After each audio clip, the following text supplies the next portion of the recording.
Hi, this is Zach Mee with the US Chartbreakers for Thursday, the 20th of April.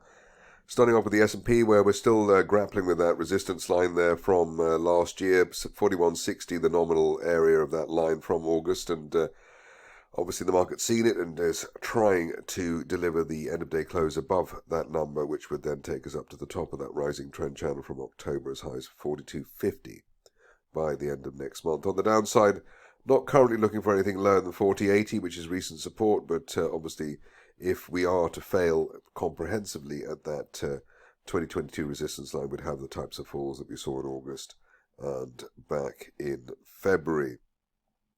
Moving on to the stocks, and a nice jump for Abott Laboratories yesterday. Here the situation is that we had a gap through the 200-day moving average, and basically looking for progress within a broadening triangle from December. That's heading up to $125, and we could see that while we remain above yesterday's support area around 108, maybe allow for down to 106 in terms of maybe an end-of-day close back below the 200-day line as a technical stop loss.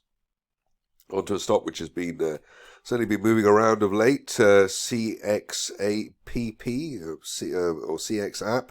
Here we've had an interesting price action in the sense that it's been all over the place in both directions. What's interesting now is we've got the 200-day moving average at $9.40, that's rising, and waiting for an end-of-day close through $12.60 to give us a retest of the $20 mark. On the downside, if we break below $9.40, then obviously there's the risk of a move down to the $7 area and the 50-day moving average. One of the better stocks at the moment in terms of the charting configuration is Cel-Sci Corporation, with a rising trend channel from the floor of the recent range starting in January, and break above the 50-day moving average yesterday at $2.50. Above that, we're looking for $3.50 by the end of next month. Next up is a stock which is new to the US Chartbreakers, at least in the recent past. It's Direct Digital Holdings. Here we've got a falling wedge and potential of a breakout here through the $3.20 area. We're already closed above the 200-day moving average around $3.10, and above $3.20 looking for a target up to the February resistance line projection at $5.20 as soon as the end of next month. This stage only really well below the $2.80 area resistance on the way down, really delaying the recovery scenario. Onto a stock which is also making its debut here, falling wedge, another falling wedge situation, broke through the $2.50 area and closed above the rising 200-day moving average around $2.40. Above that, we're looking for at least a retest of February-March resistance around $3 over the next 2 to 3 weeks, and perhaps even sooner. Big target here over the next 1 to 2 months as high as $3.80 at the top of that January broadening triangle. Good looking situation coming up now, which is just breaking the 50-day moving average on its daily chart. We've got a sort of W-shaped reversal. Neckline break around $1.80 and broken above the 50-day line at $2.20, above $2.20. Looking for support on the way down towards $3.60, basically post-August support before that breakdown that we had in February. Time frame on 360 maybe by the end of next month.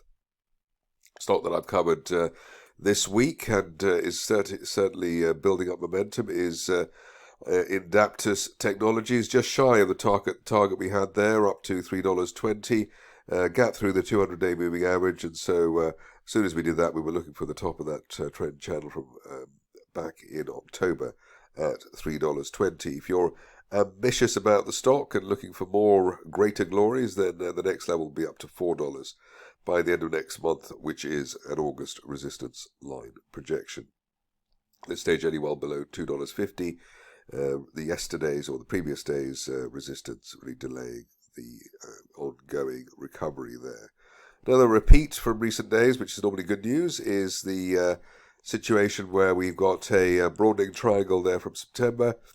The $10 mark there, the top of that triangle and the target there by the end of next month, and that's valid by we hold above the $4.50 area over the near term. So ideally we see that situation continuing to develop. On to a stock which hasn't been here for a while. We've got Pacwest, Pacific West Bank Core here. We've broken a recent neckline resistance and done it with a bit of a bang, i.e. with a gap higher. Looking for at least a break of $12.70 to give us a potential gap fill test up to $20 rather by the end of next month. Upside or recovery value buy will hold above the 950 zone. Very good to see the next stock in the US Chartbreakers, SAI Tech, and here after quite a roller coaster ride, we've closed back above the 200-day moving average at $3.20. And above the old December resistance around $4, looking for a retest of recent resistance through $7, ideally, over the next 2 to 4 weeks. Just a couple of stocks to go now. First one is a new face, Vyne Therapeutics, and here gap higher through the 50-day moving average, one of our favourite setups, and nearly closed above the 200-day line, above that 200-day line at $4.60. We're looking for $8. As soon as the end of next month, off the back of that gap higher and the strong reversal that we've seen so far. If you're cautious, though, you wait for an end of day close through $4.60 before assuming further gains. On to the final stock, Western Alliance, and here, very similar to the other stock we were looking at with that sort of gap down and then the sideways shuffle. Here we've managed to break back above recent resistance around $36. Above that, we're looking for the 50-day moving average around $50 over the next 2 to 4 weeks. That's it for me today. More updates tomorrow.